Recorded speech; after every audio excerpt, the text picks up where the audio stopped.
There's 4 massive mistakes that every real estate agent is making if they're not receiving a 5 times minimum return on their advertising. And this isn't one of those use Facebook over Google bullshit. Look, if you make these mistakes, you're never going to crack online advertising. The good news is that you can avoid them very easily. Number 1, distraction from the main thing. As a real estate agent, there are so many tasks out there that you can do and seem valuable, but they're really a distraction from doing what actually makes you money, which is talking with qualified leads. And although these things may seem valuable to do, they really only push your needle forward incrementally or not at all. Designing your website or designing business cards will never make you money or get you clients. They're just a distraction. Our business at Evolved Agents was doing over $50,000 a month before we even had a website. We just had a funnel for converting new leads. I've worked with agents who are doing 50 to 100 deals per year solo, and they don't have a website and they don't even have business cards. They're just really good at doing what matters most, which is setting appointments and taking appointments with qualified clients. That's all you have to remember. Set appointments, take appointments. Stay laser focused on the one thing.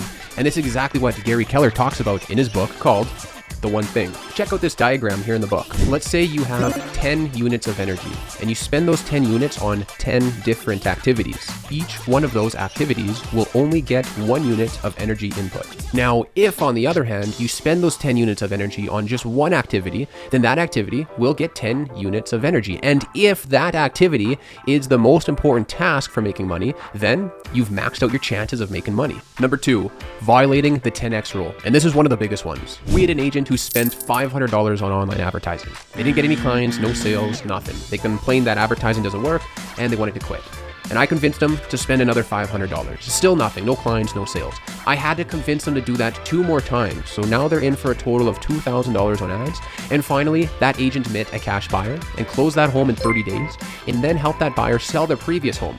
So that agent actually ended up making $30,000 in commissions from that one lead.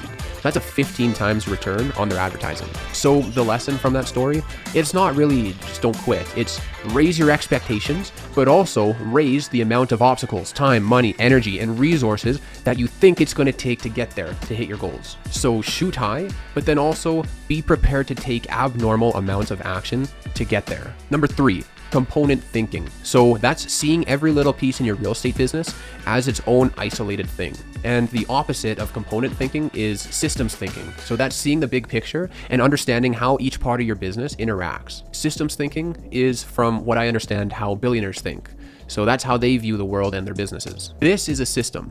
We have inputs, processes, outputs, and feedback, and then the environment it's in. What are the inputs in your real estate business? Well, that's attention, traffic, eyeballs, attention towards your real estate service. What are your processes? Well, that would be advertising, whether it's automated using Facebook or YouTube ads or manual using cold calling. It's the method of getting attention. What's the output? Well, it's a client, a home buyer, or a seller. And then what's the environment? Well, the environment is, of course, the market, right? The demand for buying and selling homes. It's the changing costs to advertise on Facebook and YouTube, and the competition. If someone else comes in and they're doing something better, well, that massively changes the environment that everybody's competing in, right? So you can see that the system doesn't operate in a vacuum, right? It's affected by other things. So a good systems thinker will choose their inputs and their processes. They'll test it at a small scale, and then they'll see if it delivers the desired outcome. The desired outcome, again, being clients at a profit, right? So if I spend $1,000, I want to make more than $1,000. I want to make at least $2,000. So if I spend $1,000 and I get a bunch of attention and clicks coming through, do I make more on the output? And if it's true at a small scale, then it should be true at a big scale. And so we'll just keep scaling it up until we're at $100,000 a day. And making $100,000 a day might seem crazy to some people, but we're not doing anything magic to get the outputs. It's just the simple inputs and processes. Set appointments, take appointments. So decide on a method, a process for setting appointments and taking appointments. Spend a little time and money on it to test it at a small scale. Find the most efficient way possible to get the desired output, and then scale it up. Number 4, failing to prioritize essentials. And this is by far the most important. You'll never actually take the first step or do any action on those things we just talked about if you don't have the basic essentials in life covered first. Now stay with me. This is super important. Everyone needs to hear this from time to time. Your damn lead source or how great of a service you offer to your clients business won't mean a thing if you don't have these things covered first. So the essentials first, that's right down to your biology. How's your sleep, diet, hydration, sunlight? Are you getting exercise? If you are, if those things are good, then we move up in the hierarchy. Next comes your psychological state. Do you really love real estate? Do you love what you're doing? And if you do, that will show, and people will pay you lots of money because you'll do good work. And if you do good work and people pay you lots of money, then you'll create security for yourself and your family. And that's the next one, which is relationships. So are you spending time and are you feeling fulfilled by your friends and your family? Do you work with great clients and a great team?